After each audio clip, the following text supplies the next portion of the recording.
বাদশাহ হারুনুর রশিদ মদিনায় সফর করলেন। মদিনায় সফর করা অবস্থায় তিনি জানতে পারলেন মদিনায় একজন হক্কানি আলেম, একজন হক্কানি বুজুর্গ আল্লাহর ওলি হযরতে ইমাম মালিক রাহমাতুল্লাহি আলাইহি মদিনায় ওনার কিতাব মুয়াত্তা মালিক দর্স দেন। জানতে পারলেন, সঙ্গে সঙ্গে তিনি ইমাম মালিক রাহমাতুল্লাহি আলাইহি এর দরবারে পয়গাম পাঠিয়ে দিলেন, যাও যাইয়া বলো ইমাম মালিককে সে যেন তার কিতাব মুয়াত্তা আমি বাদশাহ হারুনুর রশিদের দরবারে নিয়ে আসে, তার নিজের দর্স আমি স্বয়ং বাদশাহ শুনবো। বলেন সুবহানাল্লাহ। বাদশার এই পয়গাম যখন আল্লাহর ওলি ইমাম মালিক রাহমাতুল্লাহি আলাইহি এর দরবারে যাইয়া পুছল, আল্লাহর ওলি ইমাম মালিক রাহমাতুল্লাহি আলাইহি জানিয়ে দিলেন, মহামান্য বাদশাহকে যাইয়া বলো যে ইলম কারো কাছে যায় না, বরং ইলমের কাছে আসতে হয়। ওই দ্রুত যখন বাদশাহ হারুনুর রশিদের দরবারে যাইয়া এই কথা বলল যে আল্লাহর ওলি ইমাম মালিক রাহমাতুল্লাহি আলাইহি বলেছেন তার কাছে যাওয়ার জন্য।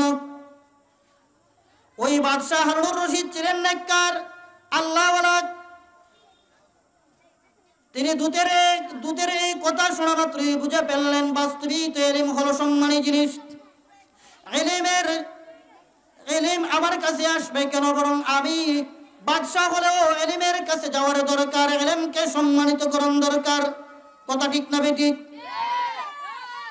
বাদশাহ হারুনুর রশিদ স্বয়ং তিনি তার বাহিনী নিয়ে আল্লাহর ওলি ইমাম মালিক রাহমাতুল্লাহি আলাইহি এর দরবারে হাজির হলেন।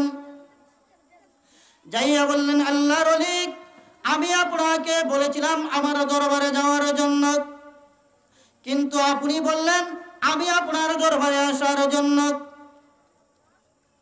আল্লাহর ওলি ইমাম মালিক রাহমাতুল্লাহি আলাইহি বলেন, হে মহামান্য বাদশাহ, আমি চাই আপনি স্বয়ং বাদশাহ ইলমকে সম্মানিত করুন, আর ইলমকে সম্মানিত করার কারণে আল্লাহ রাব্বুল আলামিন আপনি বাদশাহর সম্মানটাও আরো বাড়িয়ে দিন।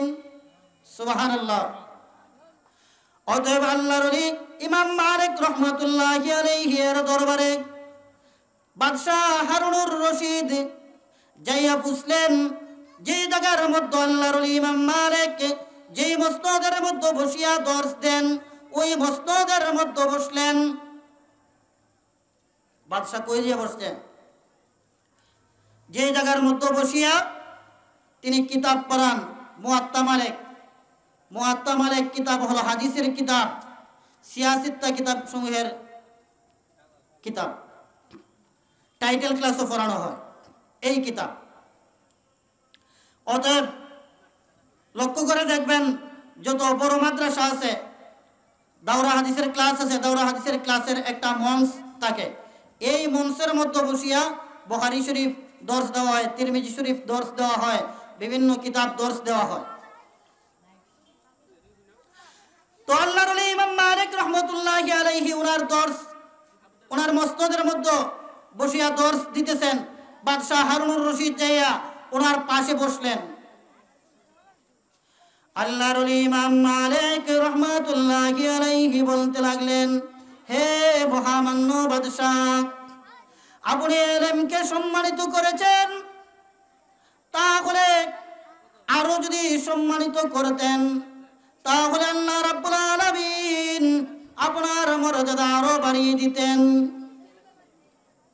হে মহামান্য বাদশাহ, আমি যে দর্স দিতেছি আমার ছাত্ররা দরজের নিচে বসা, তারা নিচে বসিয়া আমি ইমাম মালিকের দর্স তারা শুনতেছে, আদবের সঙ্গে তারা বসে পড়েছে।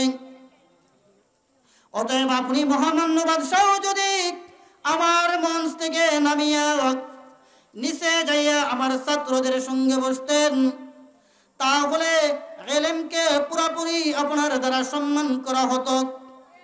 যেই মাত্র আল্লাহর ওলি ইমাম মালিক রহমতুল্লাহি আলাইহি কথা বললেন, বলার সঙ্গে সঙ্গে মহামান্য বাদশাহ হারুনুর রশিদ মঞ্চ থেকে নেমে ছাত্রদের সঙ্গে, ছাত্ররা যেভাবে উস্তাদের সামনে নম্র ভদ্র সহকারে বসে, তাজিমের সাথে বসে, ঠিক তেমনি ভাবে মহামান্য বাদশাহ হারুনুর রশিদ ছাত্রর মতো আল্লাহর ওলি ইমাম মালিক রহমতুল্লাহি আলাইহির মঞ্চে বসলেন।